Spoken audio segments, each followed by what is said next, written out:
शांति। तो आज हमारे बीच में आदरणीय राजयोगिनी डॉक्टर निर्मला दीदी जी हैं। हम एक हाथ हिलाकर आपका स्वागत करते हैं, सत्कार करते हैं, अभिनंदन करते हैं। डॉक्टर निर्मला दीदी 1935 जिनका लौकिक जन्म हुआ और अगले ही वर्ष 1936 परमात्मा का दिव्य अवतरण हुआ। और फिर दीदी ने लौकिक में मेडिकल स्टडी की और मेडिकल स्टडी पूरी होने ही वाली थी कि 1962 में मम्मा और बाबा का सानिध्य मिला। और तब से लेकर आज दिन तक प्रभु मिलन करते आ रहे हैं। और हम सभी जानते हैं प्रभु मिलन सिर्फ और सिर्फ संगम पर होता है। तो जिन्होंने इतने वर्षों से प्रभु मिलन मनाया है और सौभाग्य प्राप्त किया है, ऐसी हमारी दीदी जिन्होंने न सिर्फ वो सौभाग्य प्राप्त किया है, लेकिन देश विदेश में हर आत्मा ये प्रभु मिलन कर सके उसके लिए अपनी सेवाएं दी। आरंभ में जब 62 में आपको बाबा मिले, फिर 66 में क्लिनिक भी खोली, सेवा केंद्र भी खोला और दोनों रीति से मानवता की सेवा की। और फिर बाबा ने आपको 71 में विदेश भेजा, जहां 78 तक आप विदेश की धरनी में अलग अलग देशों में सेवाएं करते रहे। और फिर 1978 में ऑस्ट्रेलिया में बेस्ड रहकर करीब 30 वर्षों तक लगातार सेवाएं दी वहाँ पे। और फिर तो बाबा ने 2009 में आपको ज्ञान सरोवर एकेडमी के लिए नियुक्त किया। और वर्तमान में तो बाबा ने आपको ब्रह्मा कुमारीज की जॉइंट एडमिनिस्ट्रेटिव हेड के रूप में नियुक्त किया है। तो देश और विदेश पूरी संस्था की जिम्मेवारी कंधों पर लेते हुए सदा व्यस्त, लेकिन फिर भी जिसको कहते बिजी और इजी। तो ऐसे हमारे दीदी जिन्होंने स्वयं भी प्रभु मिलन मनाया है और अनेकों अनेकों आत्माओं को उस प्रभु से जोड़कर उनके भाग्य को जगाया है। तो ऐसी हमारी दीदी से आज हम सुनेंगे प्रभु मिलन संगम का सौभाग्य। आदरणीय दीदी जी। ओम शांति।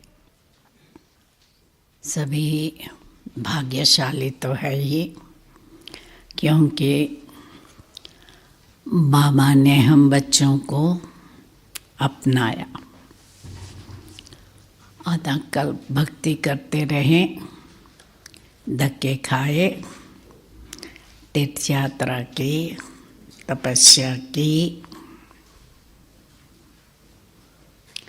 मंदिरों में गए, सत्संगों में गए, गुरुओं के पास गए कि हमें भगवान मिले, मोक्ष मिले। पर घर बैठे बाबा मिल गया, ठीक है ना। दिल्ली में बैठे ही आपको बाबा मिल गया। कोई गहरी तपस्या नहीं करनी पड़ी, धक्के नहीं खाने पड़े। आप में से किसी ने धक्के खाए हैं? किसी ने नहीं खाया। देखो, तो भाग्यशाली तो हो गए। अभी सौभाग्यशाली और पदमा पदम भाग्यशाली बनना है। तो बाबा ने हमें नेचुरल खजाना समय, संकल्प, श्वास का दिया है। तो आज भी बाबा ने कहा अच्छे बिजनेसमैन हैं ना, वो बिजी भी रहते हैं और व्यर्थ भी नहीं गंवाते। तो समय, संकल्प, श्वास करो। ये देखना है कि हम सार्थक करते हैं, व्यर्थ नहीं गंवाते। तो भाग्यशाली से सौभाग्यशाली बनेंगे। और जितना दान करते रहेंगे, बाबा से प्राप्त करना है और औरों को दान करते देना है। तो जितनों को दान करेंगे, आज भी बाबा ने कहा ज्ञान दान करने से धनवान बन जाएंगे। जगदम्बा के बच्चे, आप सभी ज्ञान ज्ञानेश्वरी हो और भविष्य में राजराजेश्वरी बन सकते हो। तो भविष्य में लक्ष्मी नारायण बनने के लिए क्या करना पड़ता है? दाता, वरदाता, भाग्य विधाता, जो बाबा का टाइटल है, वो करना है। इसलिए देखना है कि हमें जमा का खाता बढ़ाते जाना है और जितना दान देते जाएंगे उतना और भी बढ़ता जाएगा।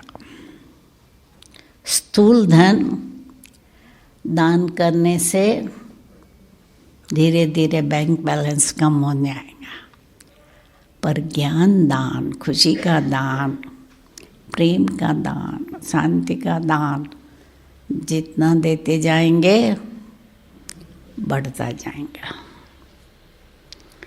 तो इसलिए हमें अटेंशन रखना है कि हमारा तन, मन, धन, समय सब सफल हो रहा है। ये संगम का समय कमाई का युग है।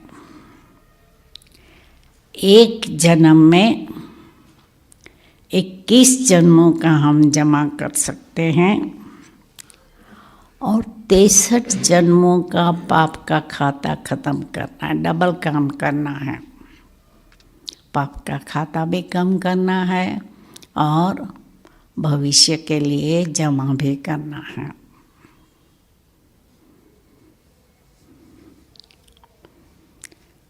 तो हमें बाबा से अविनाशी खजाने मिलते हैं। समय, शक्ति, संकल्प, बोल, कर्म, ज्ञान, दुआएं, खुशी। कल भी बाबा ने बहुत ध्यान खिंचवाया। खुशी का खजाना बढ़ाते रहो, खुश रहो, खुशी बांटते रहो। कोई भी परिस्थिति में हमारी खुशी कम ना हो। परिस्थिति आएंगे, बीमारी आएंगे, धन की तकलीफ हो सकती है। कोरोना काल में कितनों की कमाई बंद हो गई, धंधे भी ठप हो गए। कितने बिजनेसमैन ने सुसाइड किया। फार्मर्स तो करते रहते हैं कई सालों से कि अपना कर्जा बढ़ गया है, चुकता नहीं कर सकते हैं तो आत्मघात करते हैं। पर इस वर्ष फार्मर से भी ज़्यादा बिजनेस वालों ने सुसाइड किया है। कर्जा इतना हो गया। तो बाबा ने कहा कि दुनिया में टेंशन बढ़ता जा रहा है, पर आप यदि खुश रहेंगे तो आपका चेहरा देखकर, आपकी प्रेजेंस में उनका टेंशन कमी हो जाएगा, वो भी खुश हो जाएंगे। तो सब खजाना मिला है, सुख, शांति, आनंद, प्यार, पवित्रता।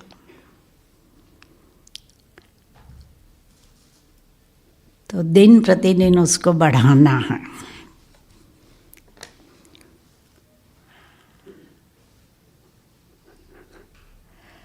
तो कहते हैं अंग्रेजी में यूज अदरवाइज लूज। जो यूज नहीं करेंगे खजाना तो गंवा देंगे। तो यूज करने से बढ़ता जाएगा।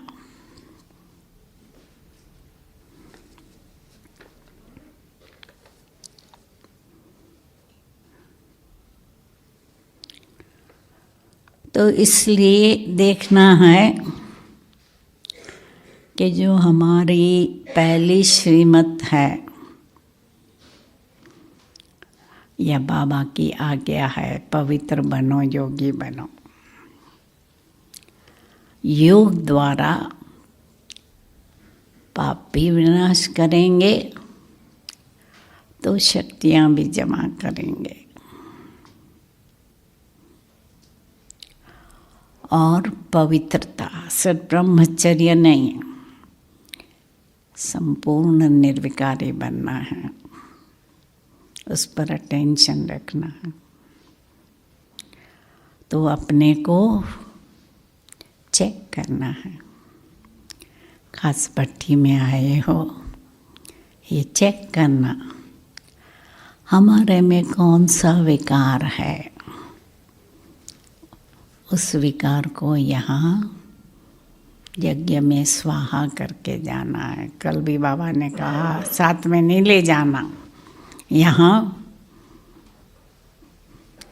दान करके जाना। विकारों का दान करेंगे तो माया का ग्रहण छूट जाएगा। तो चेक करना है, चेंज करना है, इसलिए चार्ट रखना है।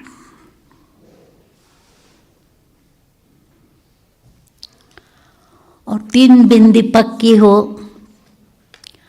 आत्मा, परमात्मा और फुल स्टॉप। पास्ट को कंप्लीटली फुल स्टॉप करो। जितना ज्ञानी योगी बनेंगे तो योग द्वारा शक्ति मिलेंगी, विल पावर आएंगे और पास्ट का फुल स्टॉप। कर्मों का हिसाब था, ड्रामा था पूरा। फ्यूचर की चिंता नहीं करनी है। ड्रामा कल्याणकारी है, जो हुआ उसमें कल्याण था, जो हो रहा है अच्छा है, जो होगा बहुत अच्छा। तो इससे लिए क्या होगा, जितना ड्रामा पर अडोल रहेंगे ना, व्यर्थ से मुक्त, और व्यर्थ नहीं तो समर्थ बन जाएंगे।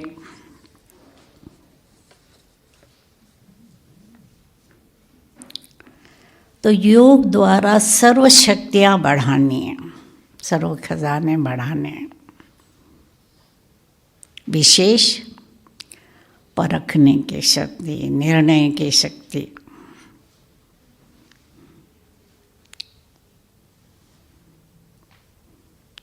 तो जमा करने के लिए क्या करना पड़े, बजट बनाना पड़े। शक्तियों का बजट बनाओ, सेविंग स्कीम करो, बचत की योजना कि एसेंसफुल बोलना, सार में सुनाना। क्योंकि कईयों को बहुत आदत होती है विस्तार करने के, ये हुआ फिर ये हुआ फिर ये हुआ फिर ये हुआ, आदि आदि बोलते रहते हैं। और कईयों को रिपीट करने की आदत होती है। स्टूडेंट्स भी टीचर के पास अपनी जो कंप्लेन रहते हैं ना, वही रिपीट करते रहते हैं। उसको सलाह दो, फिर थोड़े दिन के बाद फिर वही कंप्लेन लेके आएंगे। तो हम कहते हैं कि अभी रिपीट करने की दरकार नहीं है। बाबा को याद करो, शुभ भावना रखो हर एक के लिए, प्यार की भावना रखो, शुभकामना रखो। नहीं तो क्या है, वो रिपीट करने से कोई फायदा नहीं है।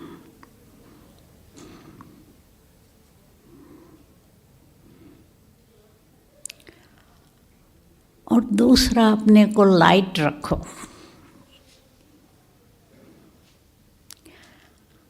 घर में रहते ट्रस्टी बनो, सेंटर में रहकर निमित्त बनो, जिम्मेवार बाबा, करावनहार वो, मैं करनहार हूँ, तो हल्के रहेंगे। और विकर्मों का बोझा नहीं होगा तो भी हल्के रहेंगे। यदि ज्ञान में आकर विकर्म करते हैं, किसी को मन वचन कर्म से दुख देते हैं, तो क्या होगा?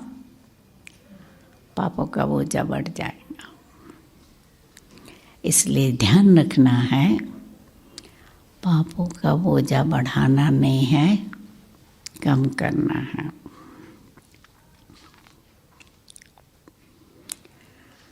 तो जितने हल्के रहेंगे, उड़ते रहेंगे। और जो उड़ता है, उपराम रहता है, वो समस्याओं से पार रहता है। समस्या छोटी लगेगी ना, आप ऊपर हो, जितने ऊंचे जाएंगे, जमीन पर जो है बहुत छोटा लगेगा। तो जो प्रॉब्लम है, विघ्न है, छोटा लगेगा।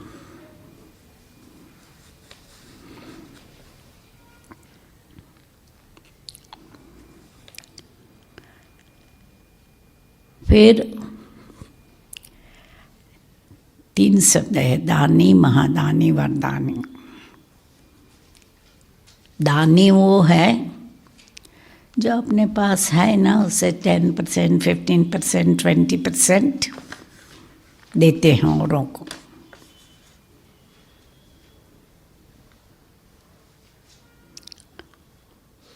बाकी अपने लिए रख देते हैं। महादानी क्या करेंगे? पहले औरों को देंगे, पीछे कोई गरीब है, भिखारी है, सन्यासी है, मांगने आएगा, पहले उनको खिलाएगा, पीछे बचा हुआ खाएगा। महादानी पहले वो। और वरदानी जो बहुत शक्तिशाली है, उसका बोल सफल होता है।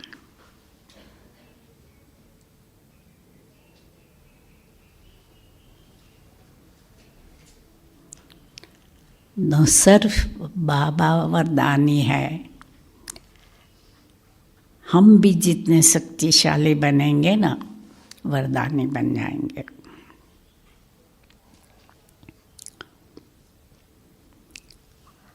मिसाल देती हूँ, जब लंदन का ग्लोबल हाउस बन रहा था, एस्टीमेट था 4 मिलियन, और उस समय मतलब 4 मिलियन माना 40 लाख पाउंड का था, और उस समय दादी के पास 1 लाख था। बाबा से पूछा, बाबा क्या करें? बाबा कहते गो अहेड, हो जाएगा, और हो गया। 4 मिलियन के बजाय 6 मिलियन हो गया, जैसे हमेशा होता है ना, एस्टीमेट एक होता है, होते होते 6 मिलियन हो गया। इसी रीत से सैन फ्रांसिस्को का मकान उनको खरीदना था, तो चंद्रूबेन ने दादी को पूछा क्या करें? दादी कहा ले लो, हो जाएगा, हो गया। वेदांती बहन को अफ्रीका में रिट्रीट सेंटर बनाना था, दादी ने कहा हो जाएगा, और वेदांती बहन का अनुभव रहा, जैसे बिल आता गया ऐसे दान में भी इतना ही पैसा आता गया, तो कभी चिंता नहीं रही। तो समझो जितने शक्तिशाली हम हैं, हमारा वरदान है, फलीभूत होता है।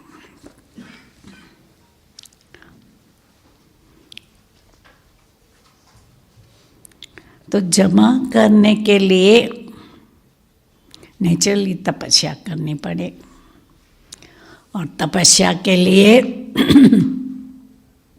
हमें देही अभिमानी रहना है, अंतर्मुखी रहना है। और जैसे संडे की मुरली में बाबा ने कहा ना, एक व्रता, एक रस, एक मत, एकांत, ये सब जरूरी है।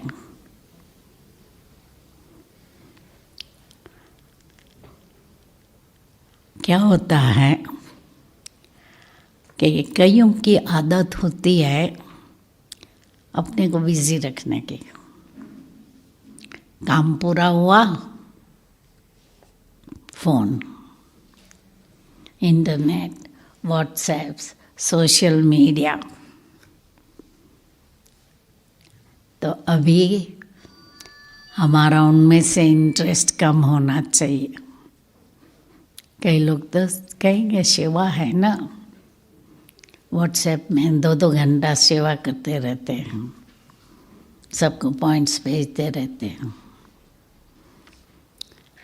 कल भी हमारे पास एक भाई आया, कहा बाबा की मुरली 5-6 चैनल पर चालू थी। अभी पीस ऑफ माइंड और अवेकनिंग चैनल तो देते ही है, फिर हर एक अपने यूट्यूब पर भी देते रहते।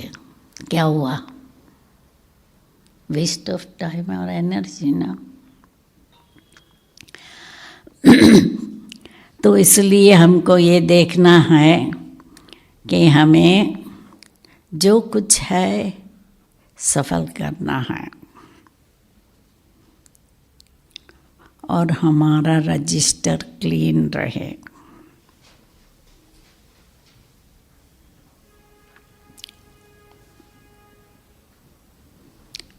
कोई भी पाप कर्म न हो, मनसा वाचा कर्मणा, पूरा टेंशन कि किसी को दुख न दे।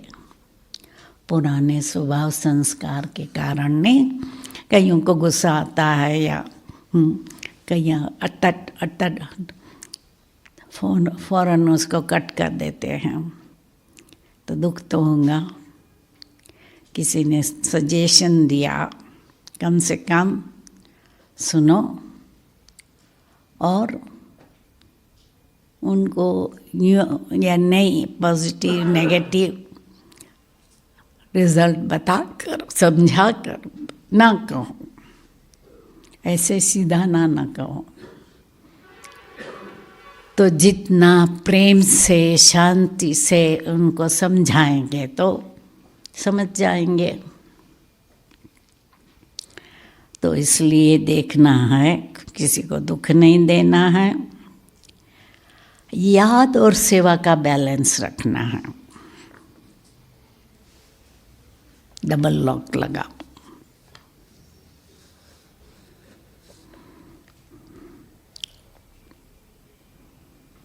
क्योंकि कईयों को इंटरेस्ट है सारा दिन योग में बैठे रहेंगे, कईयों को होता है सारा दिन सेवा करते रहेंगे, बोल बोल बोल बोल बोल बोल। तो ये नहीं, सेवा करते करते भी याद हो और विशेष याद में भी बैठो और लौकिक परिवार का भी ध्यान रखो। लौकिक जॉब है तो उसका भी ध्यान रखना पड़ता है। ऐसे नहीं कि लौकिक जॉब के टाइम अलौकिक सेवा करते रहे या जुट के खाते रहे क्योंकि सवेरे जल्दी उठे हैं। नहीं तो बॉस कहेगा क्या मैं तुमको ऐसे पैसा देता हूँ सोने के लिए यहाँ, या तुम्हारे बाबा की सेवा करने के लिए मैं थोड़ी पैसा देता हूँ। तो इसलिए बाबा का नाम बदनाम ना हो। बैलेंस। घर वाले भी ऐसे नहीं कहे बस सारा दिन सफ़ेद कपड़े पहनिए चल पड़िए। बच्चों का ख्याल नहीं करती है, पढ़ाई का ख्याल नहीं करती है बच्चों का, घर वालों को टाइम पर खाना नहीं देती है, या खाना स्वादिष्ट नहीं होता है, जल्दी जल्दी पका के भागी। तो घर वाले भी कंप्लेन ना करे, नौकरी पर भी कंप्लेन ना करे।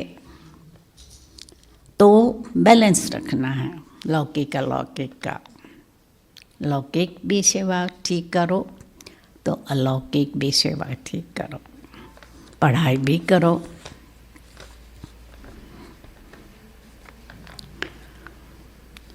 और मेन है सब मर्यादाओं का पालन करना है। श्रीमत और मर्यादा स्पेशली हमारे लिए डिफ़िकल्टी होती है इंडियन समाज में खाने पीने। माँ बाप मित्र संबंधी के पास जाते हैं और हम कहेंगे कि नहीं हम आपका हाथ का खाना नहीं खाएंगे, तो सामने से प्रहार होगा। सारी जिंदगी तुमने हमारे हाथ का खाया, अब तुम क्या बटी ब्राह्मण बन गई है जो हमारे हाथ का नहीं खाना खाते हैं।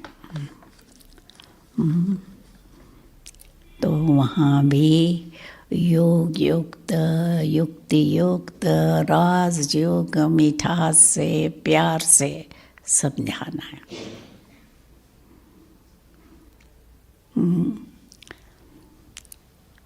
तो जहाँ कभी कभी जाते हैं वहाँ तो कह सकते हैं आज मेरा सोमवार है, आज मंगलवार है, आज बुधवार है, क्योंकि इंडिया में तो रोज़ एक टाइम कोई न कोई टाइम कर लेते। पर जहाँ रोज़ जाना होता है तो उनको प्यार से समझाना होता है कि ये हमारा नियम है, हम बाबा की याद में पकाया हुआ ये खाते हैं। तो इसलिए ये पालन जरूर करना है।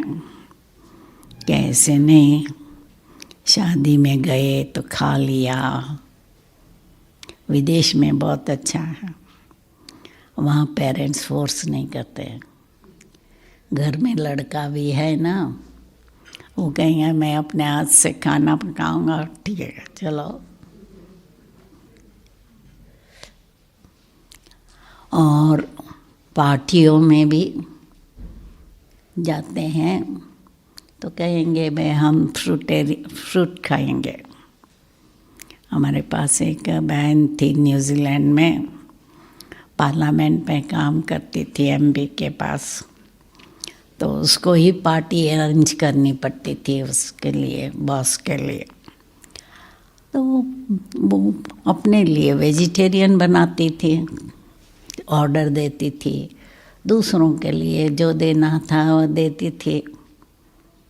और उसकी प्लेट देखते थे, वेजिटेरियन में वो लोग फ्रूट मंगाते हैं ना, बहुत अच्छा डेकोरेशन करके देखते हैं।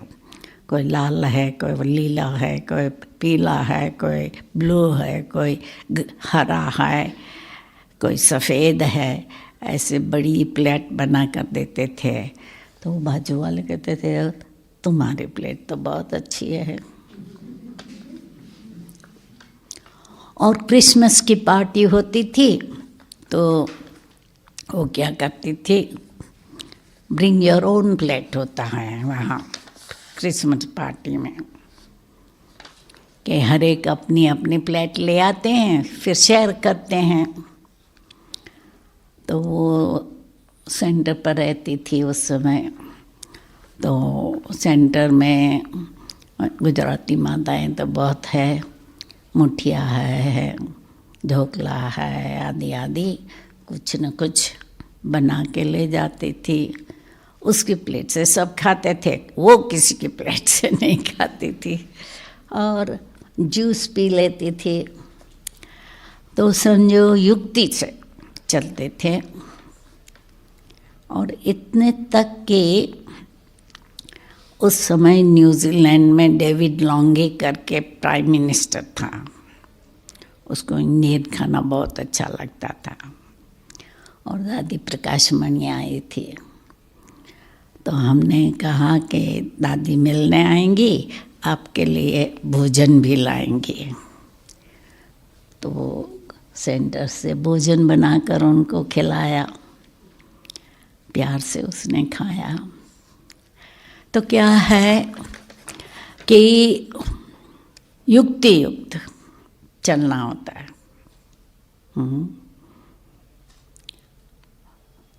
और जब जनरल भी पार्टी होती थी तो क्या करते थे कि औरों का खाना देते थे, अपना टिफ़िन ले जाते थे। और जो परोसने वाले वेटर थे उसको अपना टिफ़िन दे देते थे कि हाँ ये हमारा खाना हमको देना, परोसना।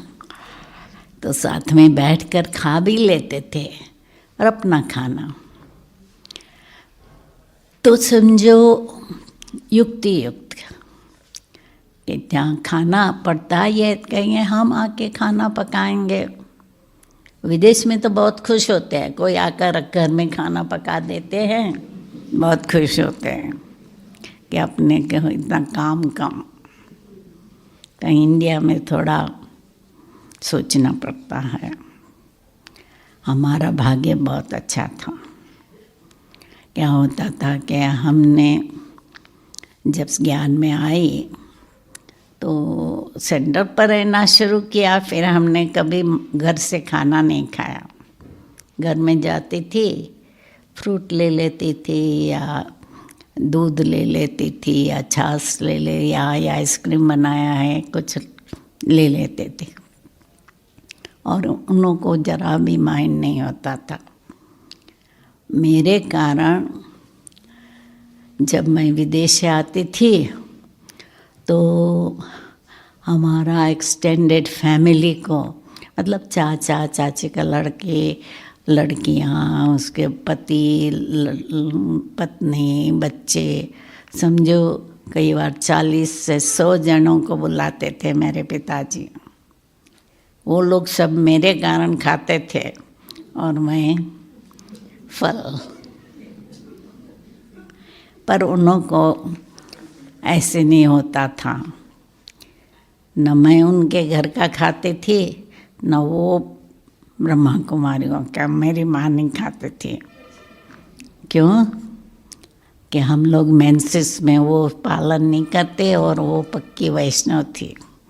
उसको मालूम था कि ये लोग मेंसेस में अलग नहीं रखते हैं, तो वो कभी बाबा की टोली नहीं खाती थी। मैंने कहा ठीक है चलो। तो समझो मर्यादाओं का पालन करना है। सब सवेरे उठना, अमृत वेला करना, रात को सवेरे सो जाना, बहानेबाजी ना हो, सुस्ती ना हो सवेरे अमृत वेले उठने में। पढ़ाई में आजकल हमने सुना है, विदेश का तो मेरे पास समाचार आता है, इंडिया का इतना नहीं, कि पहले क्या होता था, सेंटर पर आते थे, अभी जूम पर मुरली सुनने की आदत हो गई। घर बैठे जूम पर या पीस ऑफ माइंड अवेकनिंग में सुनने की आदत हो गई, तो लोग आते नहीं हैं सेंटर पर। चलो ना आओ, परंतु कम से कम ब्रेकफास्ट के पहले मुरली सुननी है। बाबा कहते हैं जब तक आत्मा को भोजन नहीं दिया है, शरीर को भोजन नहीं देना है। कई बार तो बाबा शुरू में कहते थे जब तक सेवा नहीं किए खाना नहीं खाना है, पर कम से कम पहले मुरली सुनना है, पीछे ब्रेकफास्ट।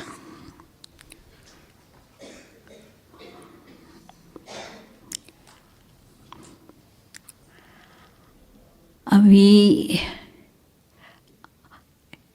अमृत वेला में भी लक्ष्य रखना है, बीज रूप स्थिति रखने के। पुराने जो है, नए है चलो ज्ञान का मनन मंथन किया, कमेंट्री सुनी, गीत सुने, ठीक है, पर जितने जितने पुराने होते जाते हैं तो लक्ष्य रखना है बीज रूप बनकर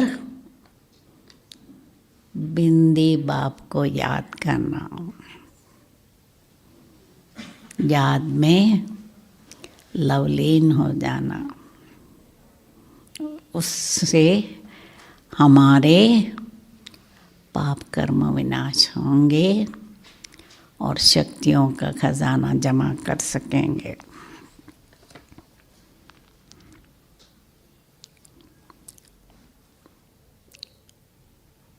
दूसरा संगम युग का लक्ष्य रखना है कि हमारे पुराने संस्कारों का अंतिम संस्कार करना है, कोई संस्कार ना रहे। कई लोग क्या करते हैं, कहते देखो फलानी बहन जी 20 साल से ज्ञान में है, 40 साल से ज्ञान में, गुस्सा आ जाता है, मैं तो यंग हूँ ना, हम तो गृहस्थी है ना। ये बहाने नहीं करना, क्योंकि जब पूछते हैं लक्ष्मी नारायण कौन बनेंगे, सब हाथ उठाते हैं, कोई नहीं कहे राम सीता बनना है। तब नहीं कहते हम तो गृहस्थी है, चलो राम सीता बनेंगे, प्रजा बनेंगे, रॉयल में फैमिली में जाएंगे। नहीं, लक्ष्य ऊंचा है तो पुरुषार्थ भी इतना तीव्र होना चाहिए। तो अपने आप को भेंट करो मम्मा बाबा से, दूसरों से नहीं।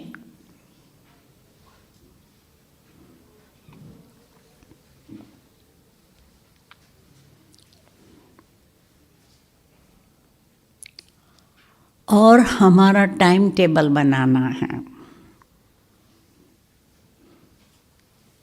सारे दिन का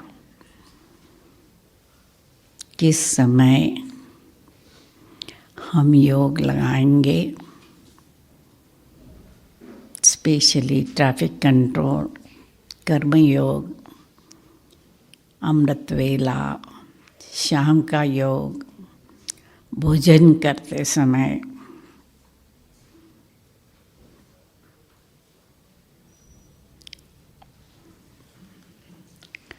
कर्म और योग को अलग नहीं करना है, कर्म करते करते योग।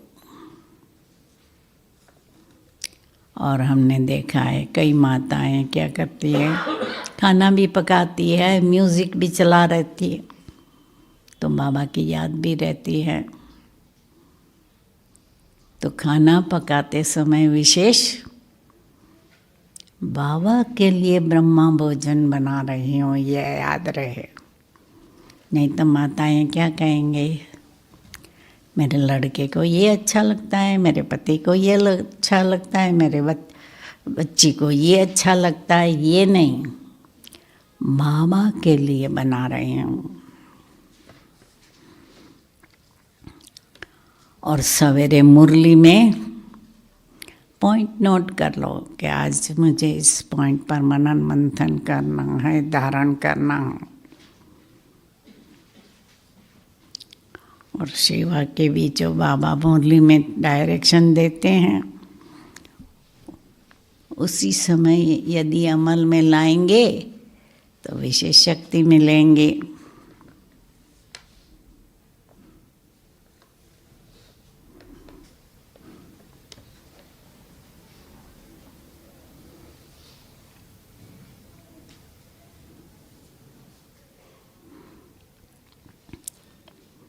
तो जैसे जिसका बड़ा परिवार होता है ना, तो क्या करते हैं, ख्याल करते हैं बचत करना है, बजट बनाना है, कि इतना ही खर्चा यहाँ पर करना है, इतना ही खर्चा यहाँ पर करना है।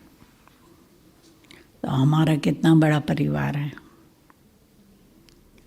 विश्व कल्याणी है, विश्व का कल्याण करना है। इतना बड़ा परिवार है, उनका कल्याण करना है, तो कितनी बचत करनी चाहिए।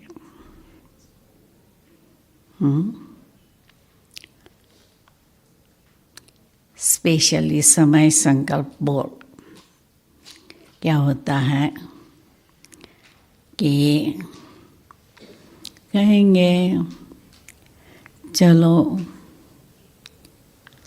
सोया ने पाप तो नहीं किया ना, पाप नहीं किया तो पुण्य किया।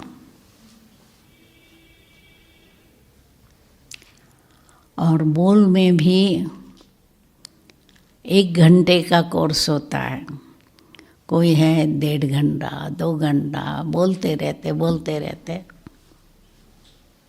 तो ये भी समय व्यर्थ गया ना अपना, और बोल की शक्ति भी गई। तो इसलिए सबकी बचत करनी है।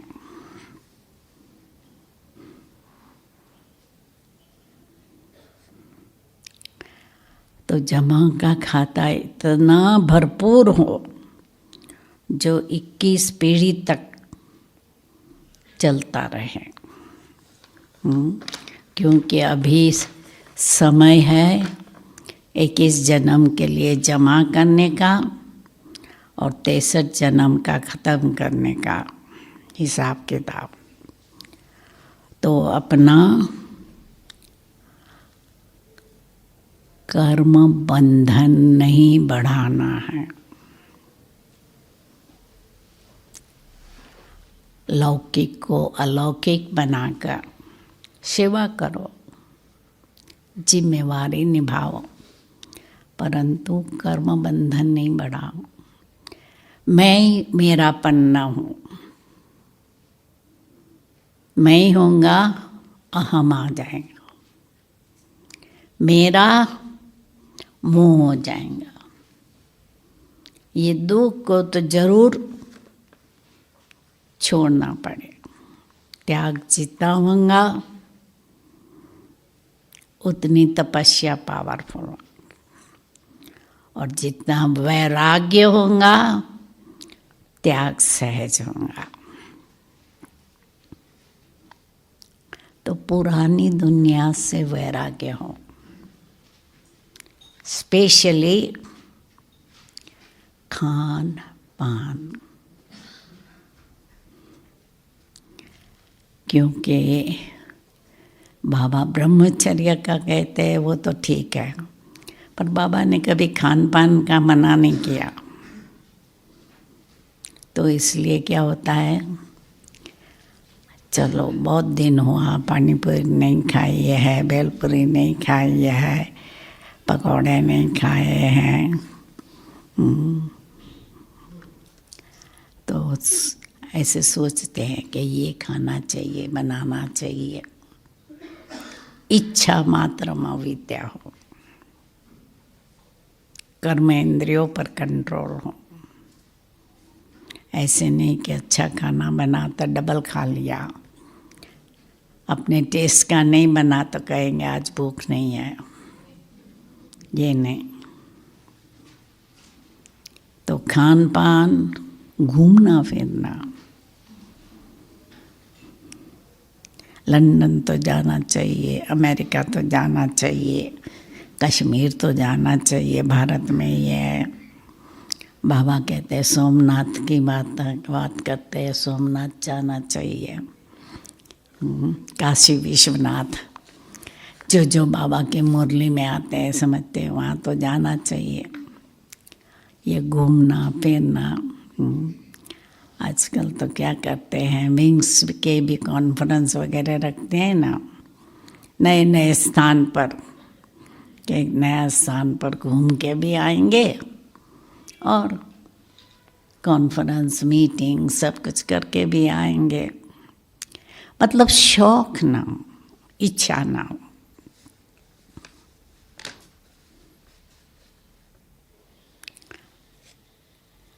पहनना,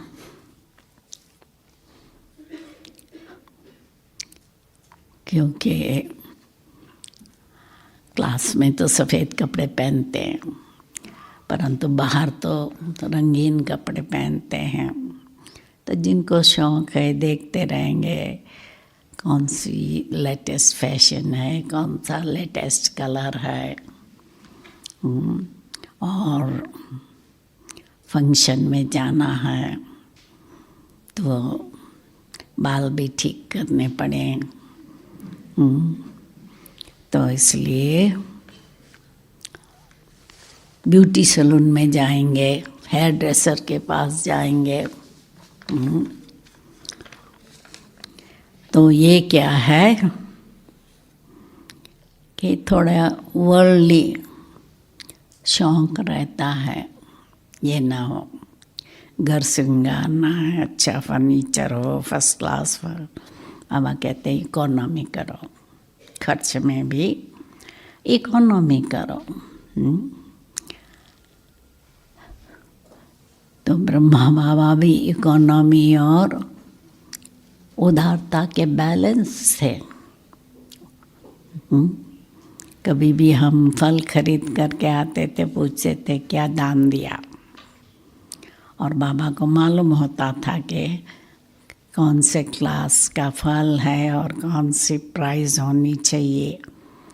यदि ज़्यादा कोई कीमत दे के आता था तो कहता था बुद्धू है। तो इसलिए इकोनॉमी हो और हमारी दिनचर्या बोल चाल साधारण ना हो, श्रेष्ठ हो।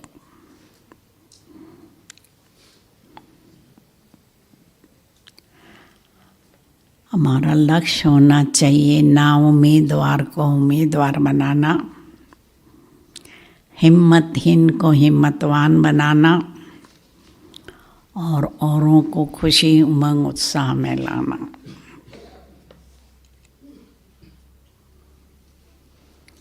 और जो भी हमारे सामने आए मेरे से कुछ न कुछ प्राप्त करके जाए। जैसे दानी राजाएं होते हैं ना, जो भी आते हैं उनके दर पर कुछ न कुछ देते हैं। ऐसे हमें भी जो भी हमारे पास आया, ज्ञान दो, वाइब्रेशन दो, शांति दो।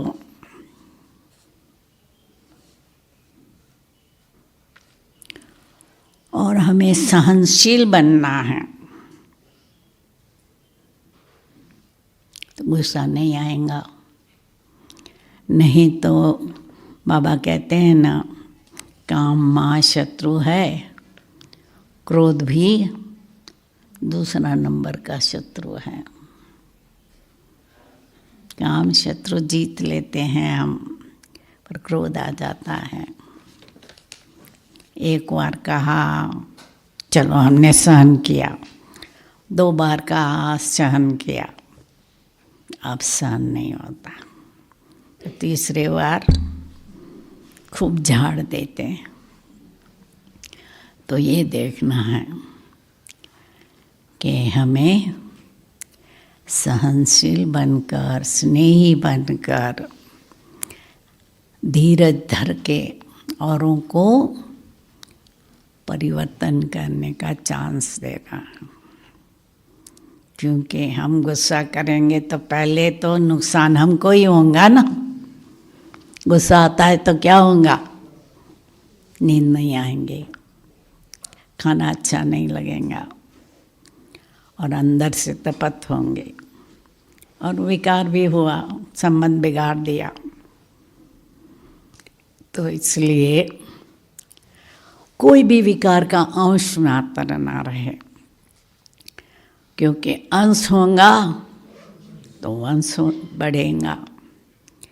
इसलिए अपने ऊपर बहुत अटेंशन देखना है कि